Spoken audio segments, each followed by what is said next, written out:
and I've never taken Xanax or Valium, but I feel like that's kind of the same effect.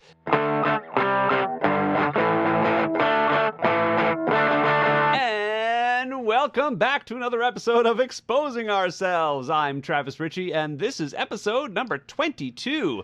This is the show where we expose each other to new things. Matt, a music fan, will assign me one of his favorite albums or playlists to listen to each week, and I, a movie buff, will give him one of my favorite films, and we come together on this very podcast to discuss it all. And with me, as always, is my good friend Matt Runquist. Hey, Travis, how you doing? This week, I watched Death Becomes Her, and you listened to recently deceased troubadour Gordon Lightfoot. We certainly did. Now, I didn't note last week that it was interesting. I mean, obviously, you didn't assign me Tina Turner because I am very familiar with Tina Turner. But That we is lost correct. her about the same time. Yes. We did indeed. So- And a tragic loss for sure. But yeah, you're obviously a huge Tina Turner fan. You don't, on Facebook, you don't note very many celebrity deaths, but you had a very heartfelt and wonderful thing to say about Tina Turner. So I knew that you had heard her. Do you happen to remember? So we knew each other when I snuck into that Tina Turner concert at Northrop Auditorium. No. Were you an EMT or something? How'd you sneak in? No, I was just a dude who, and I don't even remember. I think I didn't know that it was her. I just saw something going on, and I walked up to the auditorium, and it was like, oh, this is a Tina Turner concert, and my mind must have just kind of short-circuited because I just walked in, and acted like I belonged and had a ticket, Yeah, that is actually a pretty effective way to get around Northrop Auditorium in the 1990s. Basically, we got into a Tori Amos concert that way. Really? Ani DeFranco. Yeah. The security level pre 9/11 was not high. No, it was not. And so I snuck in and I walked up to the balcony and saw an empty seat just as the concert was getting going, and I just took it. Nice. And it was great. It was an amazing experience. So I was happy to have that. So how are you this week, Matt? I'm pretty good. Surgery day is 3 days away. So we are all tentatively excited about that, cautiously optimistic, but concerned. It'll be done by the time this episode airs. So yes, it'll be done by the time this episode airs. It's open abdominal surgery though, so it's not it's not laparoscopic or anything. It's scary stuff. But we're doing okay. We're getting through it. The big challenge this week has been that this is like it's painful for her to eat, and this week they've been like, you need to push protein in order to recover well from the surgery. And of course, for somebody who doesn't particularly want to eat, having big chunks of meat and other high protein foods is a bit of a challenge. But we're getting through it. Oof. Well, good luck to Amy. I hope that she pulls through and everything goes without a hitch. So, thank you very much. Any other news on your end? No, man. That's we're all guns ahead, all full steam engines. I don't know. Guns a-blazing. There we go. Yeah. I get you. Wow. Okay. Well, yeah. Definitely. Good luck. I hope it works. So, one of my friends told me today that they were pregnant, and I can't say who it is because I'm not supposed to. But I the reason I bring it up is because I felt very glad that they trusted me with that information. Sure. I thought that was it's interesting to be someone's friend who you're close enough to that they tell you those important things early on before they're really telling everybody. Yeah. So that felt good. That was just today. And things are continuing to go well with Coco. She is socializing and doing great on walks and learning things like go to your room and that's wonderful things like news. that. Yeah. So I'm really happy about that. I was going to tell you that like nothing really was happening this week because I thought it was noteworthy because so often I have these weeks that are like make my life seem so exciting, and so I was going to come into this being like, well, this is the week that nothing happened, but actually no. I got the edits back from my novel from my new publisher, excellent. and I finished my approval process for those edits and got it in a couple of days ago. So now, which novel is this? Is this the republication of Decimus? Yes, okay. Exactly. But the interesting thing is the editor went through it with a fine-tooth comb. Like, it is going to be substantially different than the version that went out last year from the smaller publisher. So I'm really excited about that, which to me bodes well for them putting more effort into things like marketing and promotion of it too. That's really exciting. I did read it, by the way, when I was on vacation. Yeah, well, I had read about a third of it. I had sort of slowly been working my way through it, and then when I was on vacation, I went right through it and really enjoyed the experience. So yeah. Wow, that's great. I'm so glad to hear that. Well, I think the changes for the reissue or the republication are going to be mostly about making it easier to read. Like, there are words that I use. I use the phrase "a bit" a lot. Like, my editor flagged it, and I went back and did a word count search, and I was like, oh, I only used it 57 times in the book, which is too many times. And what's funny is, before I published it the first time, I did a word cloud just to see what words I was using the most. And I cut out proper names, and then you can see what words you use a lot. And if there's a common word that you're using too much, you can cut it out. Or so I did that. But yeah, great. I'm so glad you enjoyed it. There's one editing note that I will give you, and this is so minor. You know the SNL skit? I think it's called The Californians or whatever, where every conversation is about like the roads that people are on. There's just a hint of Californians about a few of the descriptions, which I thought was charming because I know where you live, and so sure. And if you live here, it does help paint a picture. And I had that same idea when I was writing it too, because I wrote it when I wasn't here, and so I was kind of writing it from a like outside of LA, but having lived in LA perspective. And it's just, people don't understand, when you're in LA, the freeways are so important. Yeah. No, I remember. They define your existence here. Yeah. And you also don't call them highways. Like, calling them a freeway was a learning experience for me. Yeah. So anyway, but yeah, that was my big thing this week, and not much else. Okay, cool. Let's say we jump right in and let's get into it. Let's switch it up this week. Yeah, we're gonna shake. We used to. Wasn't it Shake It Up, or was it when we first started? We shook things up. Oh, let's shake things up. You keep saying now. The last few episodes, you've been saying switch things up. Oh man, I don't know. Ugh, that's a lot of work. You're just bucking tradition. That's all I'm saying. By shaking things up. I'm going to shake things up and say that we should talk about the movie first. Okay, let's talk about the movie first. So the movie that I had you assigned me the movie, so you should introduce it. Yeah. I was just about to do that, actually. Were you about to introduce it? I was. Okay. I was. If you listen back to the tape, you'll hear that I was about to do that. Well, are you very tired tonight? No, I'm just f***ing with you. I'll edit it out. You don't have to if it's funny. I don't know.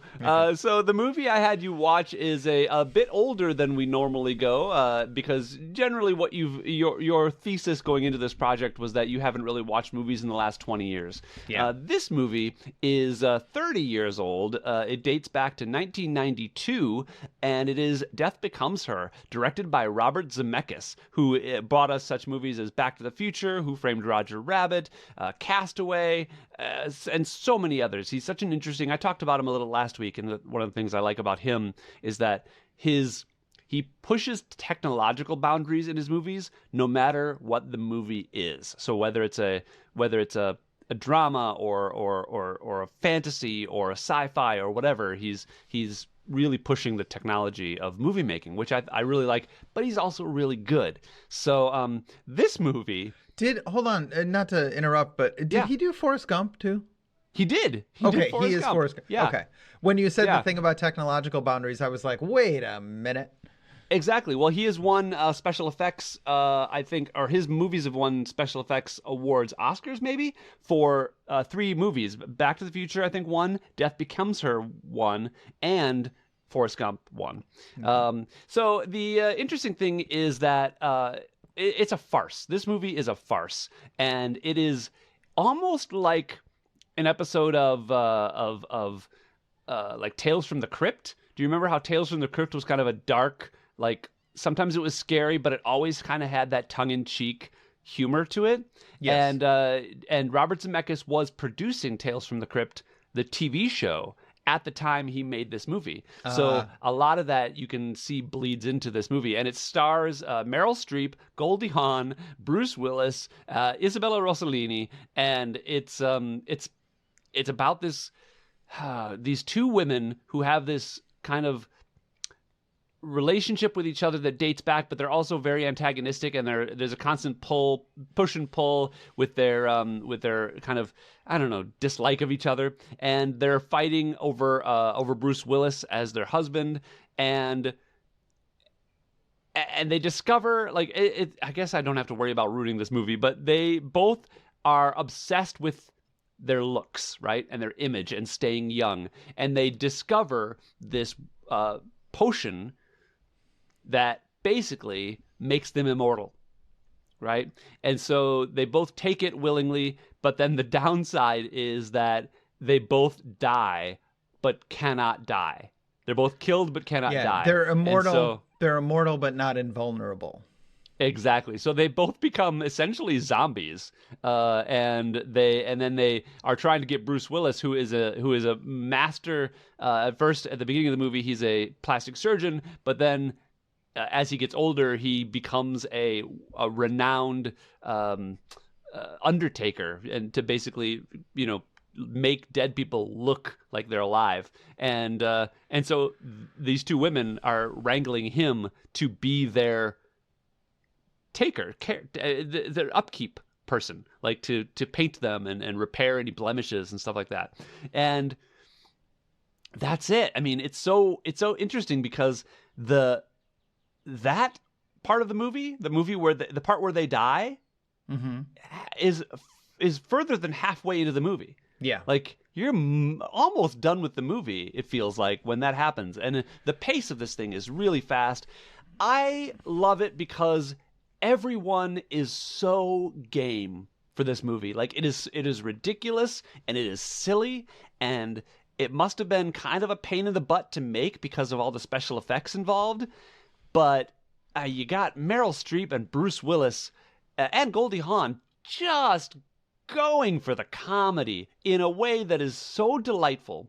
There are lines in this movie that delight me to hear to this day, and it's interesting to kind of think that, back in this time, Bruce Willis was more of a comedy type guy. Like, he was doing, like, Die Hard had a lot of comedy in it, and I mean, Hudson Hawk wasn't a successful movie, but it was essentially an action comedy. Or The Fifth Element has a lot of comedy in it, and so this was before Bruce Willis kind of became so self-important as he got later in his career, and it's just fun.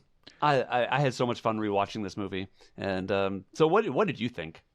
Well, I liked it a lot. You called it a farce. This is a camp classic. This is like drag queen movie.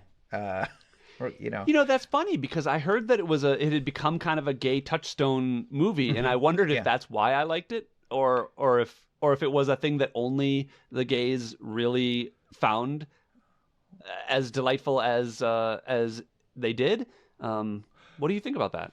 Well, no, I mean, this is a campy movie. This wasn't particularly successful. It wasn't unsuccessful, but it was not an enormous, Forrest Gump. It made some money. Yeah, it wasn't an enormous, like, Forrest Gump level, Back to the Future level hit, right? Like, right. In the context of where Robert Zemeckis was in his career, this was a little bit of a disappointment. And it's odd tonally, and this is a blacker than black comedy. Like, let's not beat around the bush. Like, this is some gallows humor, and so but I liked it a lot. Meryl Streep is absolutely fantastic. All the women are absolutely fantastic in this. Bruce Willis plays his character well, right? I have a little bit of a problem with the character, not like a huge deal, but I feel like they made some choices with his character. Like, he's kind of nebbishy and odd, right? He's like a weird dude. And there, I think it would have been nice to understand a little better why they're fighting over this guy, other than because Meryl Streep has a history, and Meryl Streep's character has a history of stealing Goldie Hawn's boyfriend/husbands. Yeah, I mean, did they kind of say that it's really just because one of them had him, and it's only because they wanted him that the other wanted him? And then I think that's what they're trying to imply, is that Goldie Hawn wanted him, or not, that Meryl Streep wanted him because Goldie Hawn had him, right? Yeah. And then, the appearance stuff comes along later. But it might play into it because he was a renowned plastic surgeon, and Meryl Streep had that obsession as well. Yes. So I guess what I'm saying is I bet there was a funnier, better choice to make. I'm not a movie writer, but that choice of making him kind of like a nebbishy, loser-ish guy for much of the movie, it didn't really play for me, What can you think of the better option? I'm just curious. Well, I mean, what would you have wanted? I mean, plastic surgeons, in my experience, and I've known a few plastic surgeons, are pretty suave dudes most of the time. They're pretty together, and so I just feel like it was a weird choice to have it be like basically like Mousy Librarian, but as a dude. Except he's also a renowned plastic surgeon in New York. Like that felt like a strange choice to me, and I think.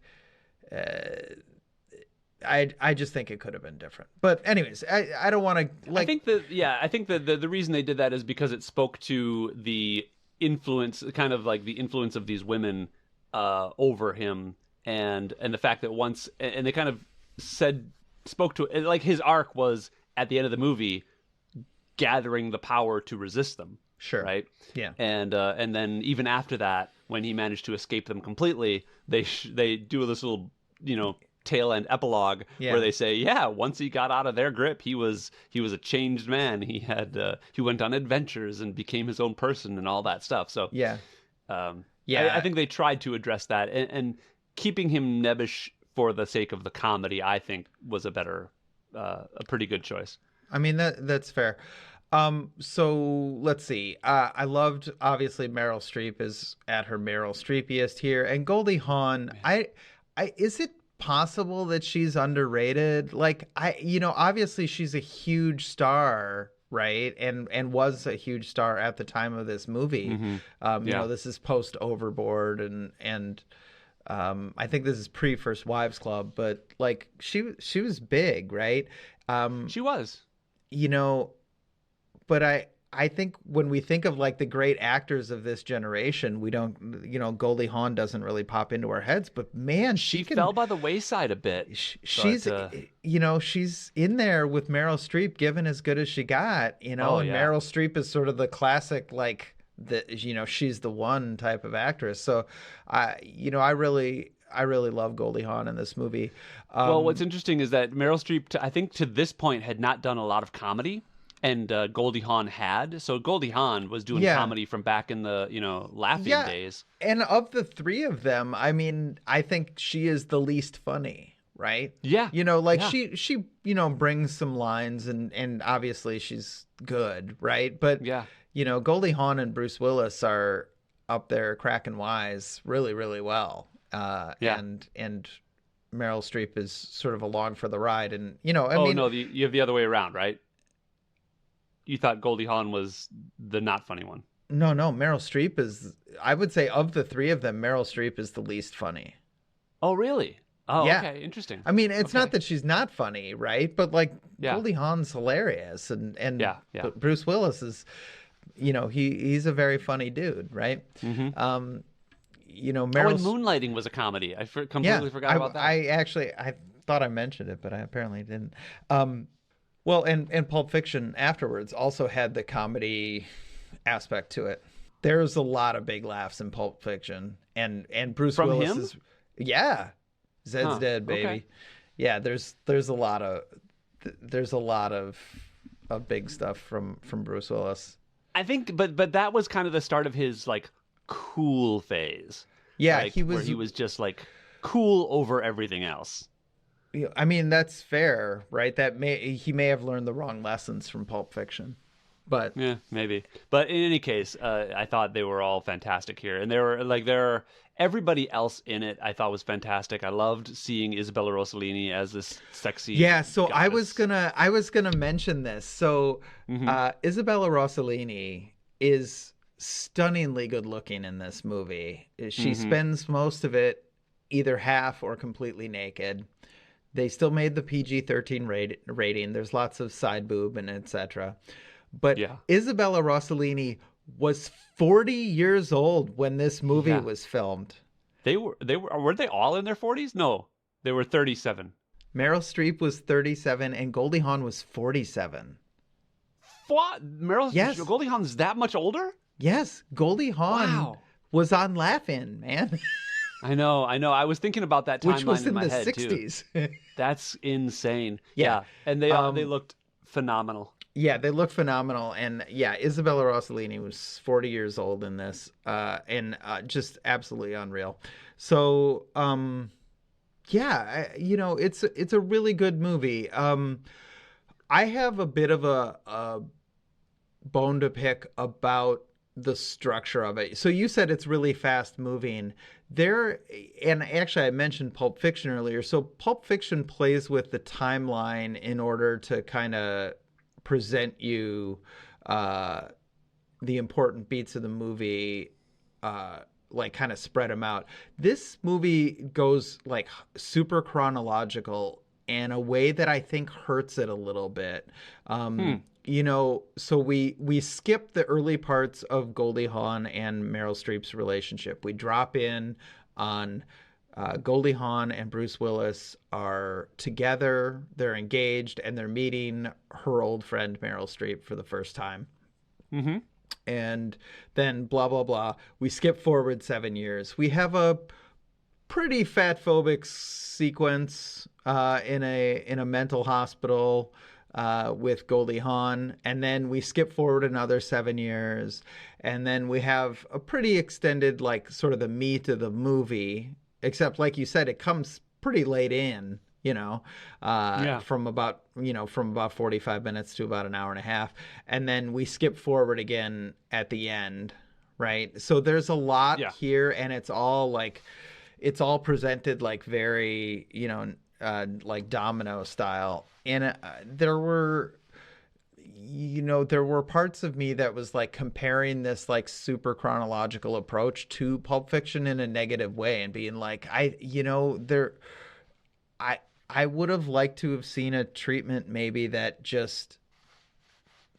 was different. Like, I don't know, right? Like I like that you pointed out how late in the movie so much of the like important stuff, the part where they turn into zombies and Goldie Hawn gets a hole. I mean, like, I'm trying to figure out what the inciting incident was, and whatever it is, it feels like it comes late. Yeah, like it comes is super it the duper late. Taking of the potion, or is it the right? Here's a thing I did love. That the potion is completely unexplained in any way, right? Yeah. She's got the potion. It does the thing. You don't need to know anymore. Here's a touch of magic. Here's some famous people, that have taken it. It's a fantasy, is what it is. It's a fantasy, right? And like, I liked that there was no hand waving about, this is the fountain of youth. I have it. Yep.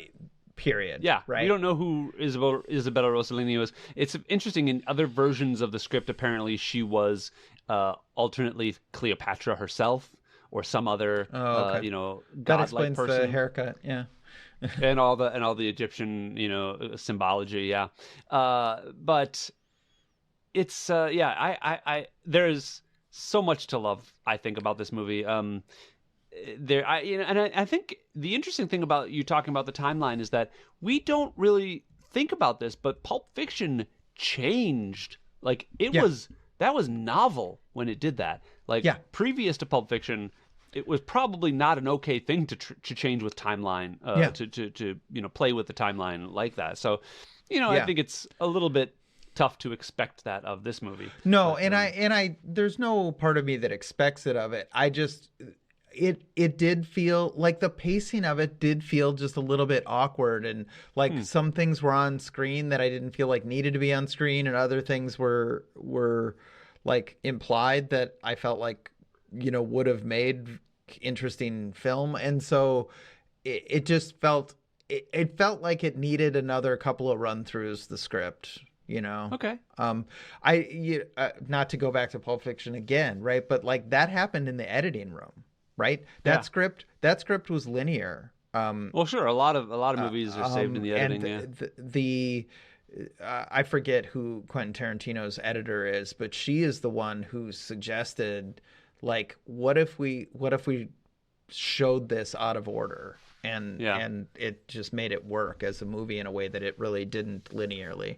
I'll push back on that on this movie. I don't think that I personally don't think that it needed it, but I can certainly understand. Well, and I'm not saying necessarily showing it out of order. I'm just saying that, like, because of the way that that it does come super duper late, like, that action sequence between them is kind of the crux of the movie, right? Mm-hmm, and it does feel like it kind of, I don't know. There's just something about the pacing that feels off to me, and I get that.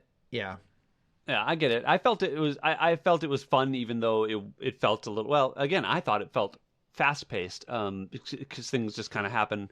But I also just want to shout out, like, the other accessory characters are pretty good. The one that really sticks out in my mind is Sidney Pollack as the ER doctor, who examines Meryl Streep after she dies, but is still alive, and so they go into the doctor's the ER, and he's examining her, and it's such a great bit of acting that like, I'm watching this movie as an actor, going, like, all these little acting details that are put in are so just brilliant, and I love that everybody played into their roles so unreservedly.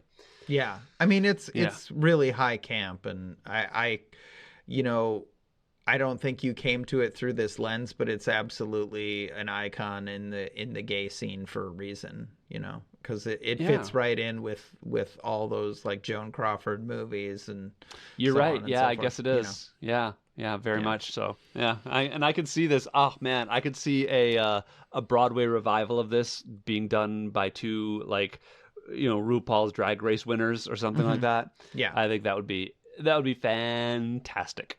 Yeah. So, all right. Well, any other thoughts? I mean, the music, by the way, was done by Alan Silvestri, who also is a popular collaborator with Robert Zemeckis. He did Back to the Future, among other things. So I thought the music was a lot of fun. Yeah, music was really good. And the design work, like everything from the castle that they're in, and the costuming is really fun to watch. It's very. If we're gonna call out the music, what I would love to call out is the opening Broadway number with Meryl Streep, because that's a delicate thing to write a song that is explicitly bad, right? But bad in a way that makes you go, I could see somebody producing this on Broadway, and just, like, in 1978 or whatever it was, you're just missing the mark, right? Yeah. You just kind of, you tried and failed, right? Yeah.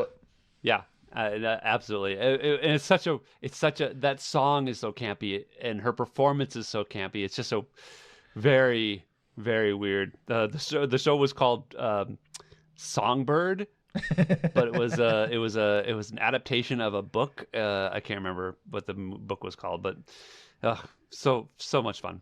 Anyway, what do you want to rate it? I'm gonna give this an 8. Loved it. Wow. Okay. Yeah. You kind of downplayed it a little bit, so I didn't think you were gonna go. No. Good. No, I had specific things about it that I didn't like, but it was funny. It was a good time. It was the special effects were fantastic for 1992. It's Right?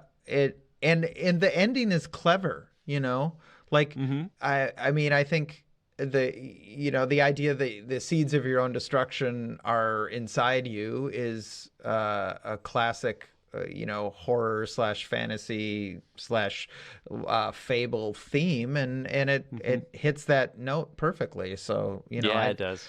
like, sure, I didn't love the Bruce Willis character, and the timeline seems wonky to me, but it was a good movie. But at least he kind of gets his due, right? He does come out on top essentially by escaping, Yeah, which is kind of nice. I love a yeah, happy ending. yeah. So, well, interestingly enough, the ending used to be more complicated. They apparently had a thing where the two women who are maintaining their own makeup for each other through time, they go off to Europe on a vacation, and they see Ernest and his new wife out in the world enjoying the world, and they chase him down and get hit by a truck or something and break up into pieces. And so it's Okay. the same ending but a little different, and I like what they did ultimately with the Yeah. I think it really hits with the it church. really hits the point that he lived a different life afterwards Yep, very well. So, exactly. Yeah, and at the same time, it's not about him. It's about her. I mean, it's about them. You yeah. know. So, excellent. Well, I am pretty good. I think I'm going to give it a little bit more. I think I'm going to give it a 9 Okay. because, boy, I, I did delight in rewatching this movie again. This is probably only the third time I've seen it. Like I watched it way back when, maybe a couple times way back in the 90s, and then I rewatched it as part of a uh, Robert Zemeckis Christmas marathon a few years ago, and was surprised by how well this stood up for me.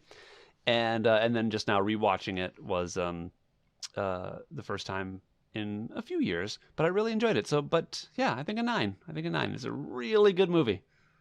All right, man. That's awesome. Yeah. You know what? I'm not going to talk to you until you put your head on straight. All right. So let's move on to the music. So this week, I gave you a selection of songs from a greatest hits compilation from Gordon Lightfoot called Gord's Gold. I think I chose 10 songs from it. It's a 22 song compilation, but I'm Mm. here to tell you that Gordon Lightfoot is nothing if not consistent, and most of the 12 songs that you didn't hear sound pretty similar to these 10. Okay. So Gordon Lightfoot is a Canadian guitar player, songwriter. I think I mentioned last week that early on in his career, he didn't even tour with a drummer. It was just like two guitars and a bass, maybe some piano, but they didn't even have a drummer. Oh, And so really? he was sort of in the folk rock tradition, very much a storyteller. Like these are all, there's a very clear viewpoint, and the lyrics are very much about the thing there's very little illusion in these songs, right? Mm-hmm, hmm. So I actually was not a fan of Gordon Lightfoot when I was younger. My wife kind of introduced him to me. And I found out my mother-in-law doesn't like Gordon Lightfoot.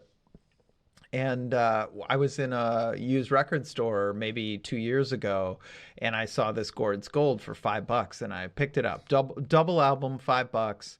I need stuff for my turntable, and I was like, wow, this is really good. I can't believe I haven't, sort of run across it before. Now, the big caveat to all of that is he does have a very unique vocal style that is really heavy on the like, yeah.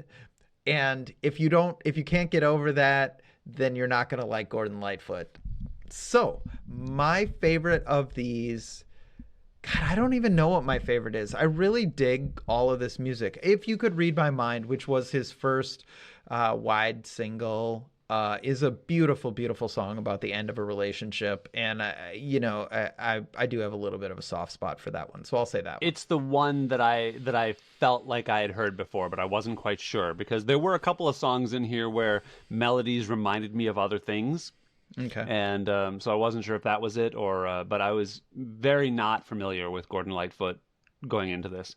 All right. So he died about a month ago, and he toured up until last year. He was 80 something, and he was still on the road touring. I actually had a couple of opportunities to see him last year, and I was like, I can't believe he's still touring. But anyway, so what'd you think, Travis? Well, before I tell you what I think, I would like you to tell me what you think I think. I'm curious as to... This is a coin flip. Knowing what you know of me. This is a coin flip. If you are able to get over his somewhat unique vocal styling, I think you really liked this.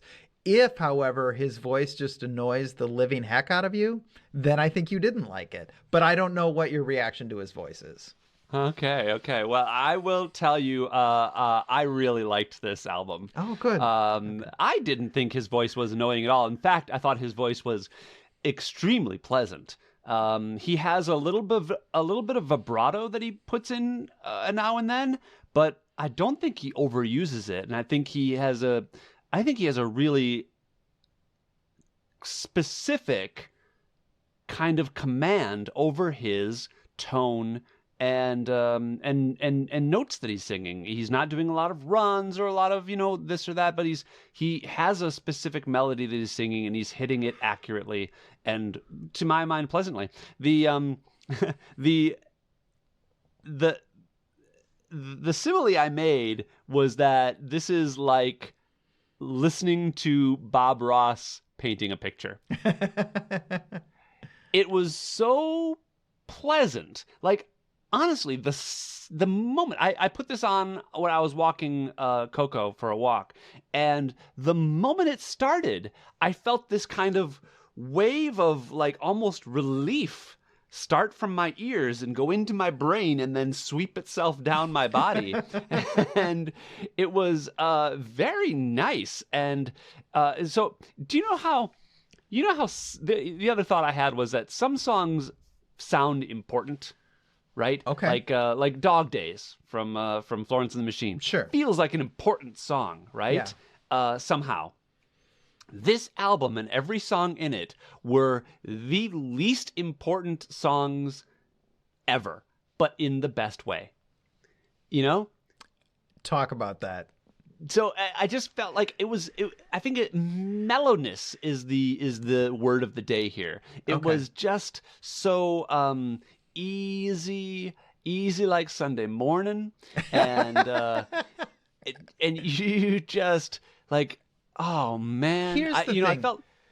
Here's what I would say. I can imagine myself driving across the American West, right, and stopping for the night at a small town like that I wasn't planning on being in, and going to the hotel, going to the restaurant across the street from the motel, and there's a guy in there playing a guitar, and it's this. Yeah.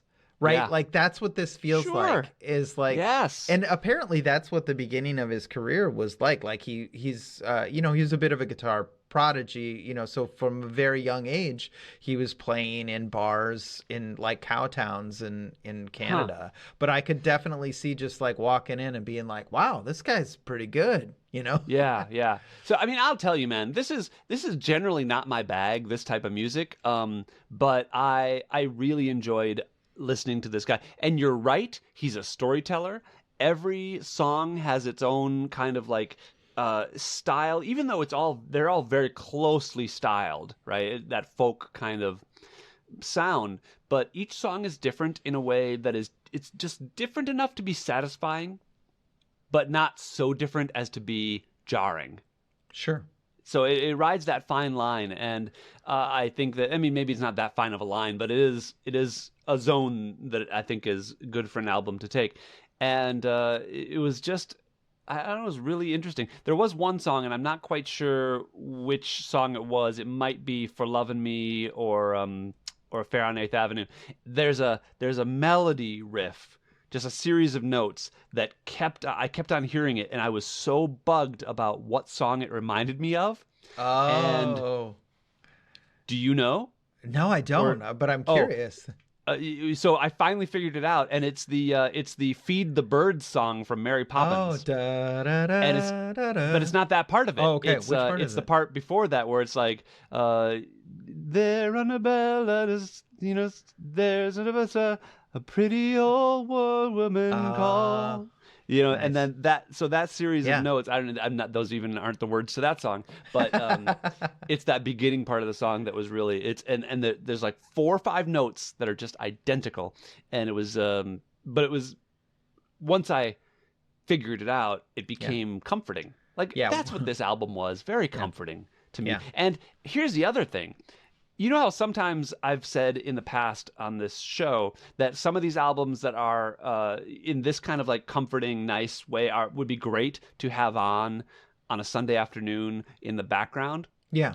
That is definitely true of this album, but there's also something different and something elevated that you get from having it playing right in your ears. Mm-hmm. Like I don't know what it is, but it's like and I've never taken Xanax or Valium, but I feel like that's kind of the same effect. And you know how similarly, I have heard from people, friends of mine, not me, who say that watching Bob Ross while you are high is a different kind of experience. I feel like listening to Gordon Lightfoot while you're high is probably a very interesting experience in that same kind of way. Yeah, it was the late 60s and early 70s, so that there was probably a fair amount of that going on, yeah. Yeah. And it's funny because generally I'm not into pop culture media, movies, etc., that are kind of made outside of my lifespan. So, for movies, it's generally pre-Jaws is my give or take cutoff. Like the age of the blockbuster is very much my age, and I have to be exposed to something before that. And same here. You have exposed me to something that I would not normally have listened to. I'm very glad that you did. I really enjoyed it. I think I'm going to give it I was going to give it a 7. I was thinking about this. I listened to it on the way back on this walk. I just went on a long walk with Coco this afternoon. And I was thinking, 7 is a pretty good, fair rating for this. But I think it deserves better. Yeah? I think it deserves an 8. Yeah? And that is what I'm going to give it. You're going to give it an 8. You're going to give it what it deserves. Yeah, you know what?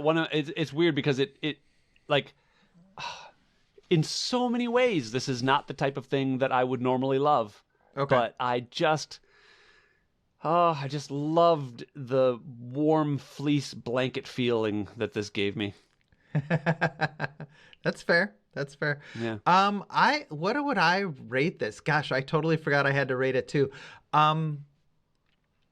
I think 8 is actually a pretty fair representation of, like, this is not, like, if you asked me to list my 50 favorite artists, I don't think Gordon Lightfoot would come in that top 50, right? Like, he's not that sort of next level, like, awesome, right? But this is it's just really, really good, really comforting. It's absolutely an album that you can throw on while you're doing chores or while you're listening actively. Like, it does reward like close listening, which sometimes things that are comforting don't really, right? They're just sort of like wash over you.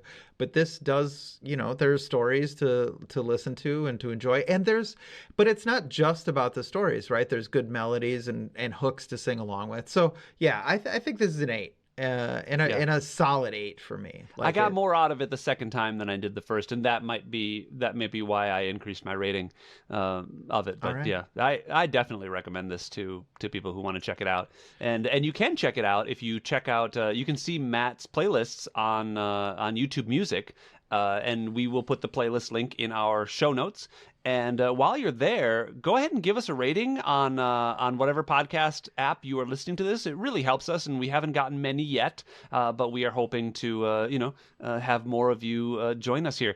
And if you really want to get involved, do us a favor and find us on Facebook at Exposing Ourselves, or email us at exposingourselvespodcast@gmail.com. Let us know what you thought of our picks today. Did you not like Gordon Lightfoot as much as we did? Did you love Death Becomes Her even more than we did? Let us know, and we'll talk about your comments on the air. Okay, Travis. Well, what do you have for me next week? Oh, what do I have for you? It depends. What do you have for me? I haven't really decided yet. Oh, what do I have for you? Like? What are you in the mood for? I've got a whole range of things. Oh, I'm in the mood for whatever you want to give me. Just give it. It's Pride Month. Give it to me as fast as you can. Oh, goodness. I didn't think about that. I wonder if I have something that can be appropriate for Pride. I mean, Death Becomes Her isn't the worst choice. Yeah, I guess that would be our good one for Pride. So I think I'm going to let go of that requirement and give you. Oh, did you see Ex Machina by any chance? Maybe. The one with the robot? Tell me about it. It's the one with the robot. I don't think I've seen it. I'm sorry. Okay, good, because that's what I'm going to give you. It is kind of an independent, low-budget sci-fi movie about this guy, this software programmer who gets chosen by his company. He wins some sort of contest to basically go and meet his boss, like the reclusive Steve Jobs type, who is off in the middle of Alaska working on this secret project. And the secret project is a lifelike female robot. Okay. No, I have not seen this. Great. Well, you're about to. So I'm about to see Machina. Ex All right. Machina. All right. So what you got for me? I have Betty Who for you. Betty Who? Betty Who. So I take it from your excited reaction that you have never heard Betty Who before. I have no idea who you're talking about. I'm talking about Betty Who. She is a female pop artist from the mid-2010s. Recent. She first came across my bow in... oh, God, I'm not really sure exactly, but there's a song called Somebody Loves You, and it was the soundtrack to a super gay Home Depot flash mob proposal video. Oh, okay. Which you should definitely look up, by the way. It's cute. It's absolutely will. I love those. So I want to be proposed to in that way someday. In a Home Depot. Yeah. So anyways, I heard not that necessarily a Home Depot, but like a Lowe's, flash a mob. Menards. Let's make a video. A Costco even. Yes, definitely 100% a Costco. Yes. Oh my God! Can you imagine how mad? That's the place to get me, by the way. If my future boyfriend wants to absolutely surprise me, we'll be going to Costco regularly anyway. So if he wants to set up a flash mob, that will be the place to surprise me. That'll be the place to do it. Well, anyways, so there was this viral video. It was super fun. The song was amazing, and the album was amazing, and she toured relentlessly off her first 2 or 3 albums. I've seen her live a couple of times. She just played Pride Fest here in Milwaukee. Nice. She's really fantastic. So I put together a playlist of 10 songs from a few of her albums. Really good, upbeat pop electronic music. I don't think you have to sell it anymore, man. I'm excited. This sounds like something that's going to be really fun to listen to, and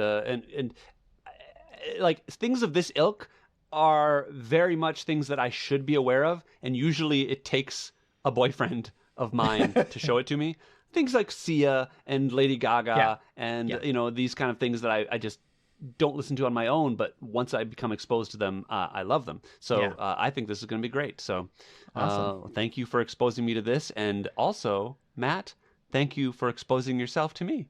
Oh, well, thank you for exposing yourself to me, Travis. It's been a pleasure, as always. Yeah, so good. So good. All right. We will see you next week. Don't forget to reach out to us on Facebook and the emails, and we'll talk to you in 7 days. Bye-bye. Bye-bye.